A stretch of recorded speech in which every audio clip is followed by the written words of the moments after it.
അരുൺ ജെയ്റ്റ്ലി സ്റ്റേഡിയത്തിൽ നടന്ന IPL മത്സരത്തിനിടെ മുദ്രാവാക്യം വിളിച്ചതിന് ആം ആദ്മി പാർട്ടിയുടെ വിദ്യാർത്ഥി വിഭാഗത്തിലെ 6 പ്രവർത്തകരെ ഡൽഹി പോലീസ് കസ്റ്റഡിയിലെടുത്തതായി അധികൃതർ അറിയിച്ചു.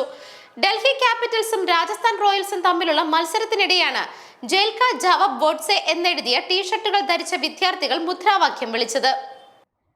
കള്ളപ്പണം വെളുപ്പിക്കൽ കേസിൽ ഇപ്പോൾ ജയിലിൽ കഴിയുന്ന ഡൽഹി മുഖ്യമന്ത്രി അരവിന്ദ് കെജ്രിവാളിനെ പിന്തുണയ്ക്കുന്ന AAPയുടെ പ്രചരണമാണ് ജയിൽ കാ ജവാബ് ഗോഡ്സെ. ഞങ്ങളുടെ ജീവനക്കാരെ സ്റ്റേഡിയത്തിലെ വിവിധ സ്ഥലങ്ങളിൽ വിന്യസിച്ചിട്ടുണ്ട്. പൊതുജന ശല്യം സൃഷ്ടിച്ചതിന് ചിലരെ ഞങ്ങൾ കസ്റ്റഡിയിലെടുത്തിട്ടുണ്ട്. നിയമപരമായ നടപടിക്രമങ്ങൾക്ക് ശേഷം അവരെ വിട്ടയക്കുമെന്ന് ഒരു മുതിർന്ന പോലീസ് ഉദ്യോഗസ്ഥൻ പറഞ്ഞു.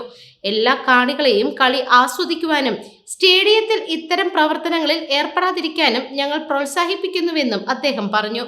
IPL മത്സരത്തിനിടെ ഡൽഹി മുഖ്യമന്ത്രിയുടെ അനധികൃത അറസ്റ്റിനെതിരെയാണ് പാർട്ടിയുടെ വിദ്യാർത്ഥി വിഭാഗമായ ഛത്ര യുവ സംഘർഷ് സമിതി പ്രതിഷേധിച്ചത് എന്ന് AAP പത്രക്കുറിപ്പിൽ പറഞ്ഞു.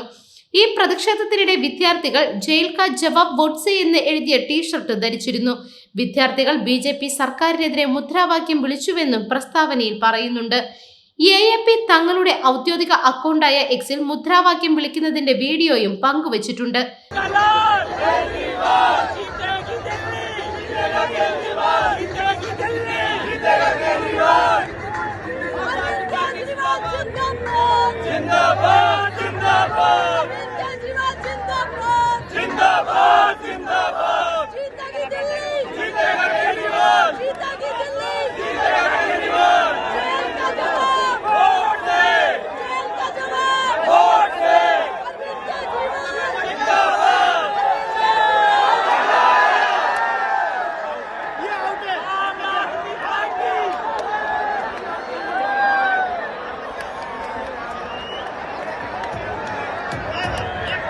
News desk Magnavision.